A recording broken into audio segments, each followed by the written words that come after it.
நம்ம மதுரைக்கு சொந்தக்காரர் மீனாட்சி அருள் பெற்றவர். சரி, அவர் சேட்டலைட் காலத்திலையுமே தெர்மாக்கால் விட்டு பெரிய புகழுக்கு சொந்தக்காரர். நீங்க சொன்ன மாதிரி மதுரையின் சிங்கம், எங்கள் தங்கம் அப்படின்னு நீங்க அடைமொழி கொடுத்தவர். தெர்மாக்கோல்ன்ற பேருக்கு சொந்தக்காரர் ஒரே ஒரு ஆளுங்க நம்ம ஆளுங்க.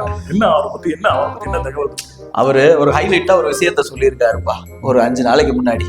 சரி, என்ன சொன்னார் அப்படின்னா, தங்க கட்டிகள் கொட்டி கொடுத்தாலும் மதுரை மேற்கு தொகுதியில் என்னை யாராலும் வெல்ல முடியாது அப்படின்னு சொல்லியிருக்காரு. அவருக்கு இது பயம் கலந்த ஒரு விமர்சனம். கண்டிப்பா. அதாவது தங்க கட்டின்னு சொல்றாரு. ஒருவேளை எதிர்கட்சிக்கிட்ட ஏதோ வெட்டி எதிர்பார்ப்பாரு போல, வாங்கி கொடுத்தீங்கன்னா நான் பாட்டுக்கு உரம் உட்காந்து நினைக்கிறது போல. ஆனா அவருக்கு ஒரு ஓட் பேங்க் மதுரை மேற்கு தானே?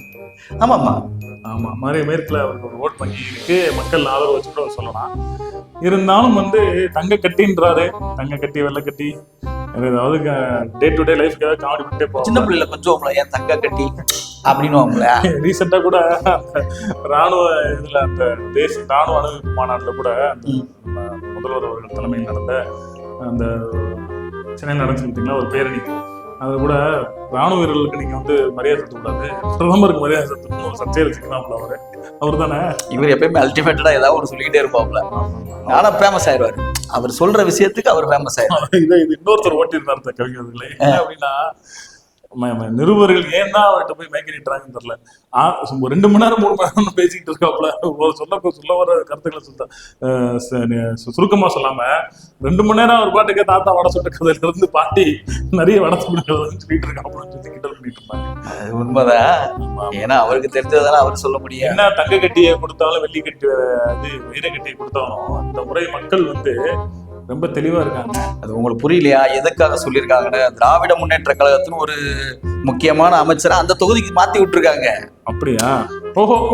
ஓஹோ தங்க கட்டி ஒன்னும் புரியாம என்ன நீங்க போங்க, எவ்வளவு பெரிய அறிவாளி நீங்க. அந்த தங்க கட்டியா? ஆமா 10 தொகுதியும் நமதே அப்படின்ற மாதிரி மும்முரமா வேலை செய்யறாங்க. அதுக்காக எதிர்நேற்று இருக்காரோ? நம்ம மாநாடு நடத்தி விட்டாங்க. இவர் சும்மாவே இங்க பெரிய விஷயங்கள்லாம் செய்வாரு.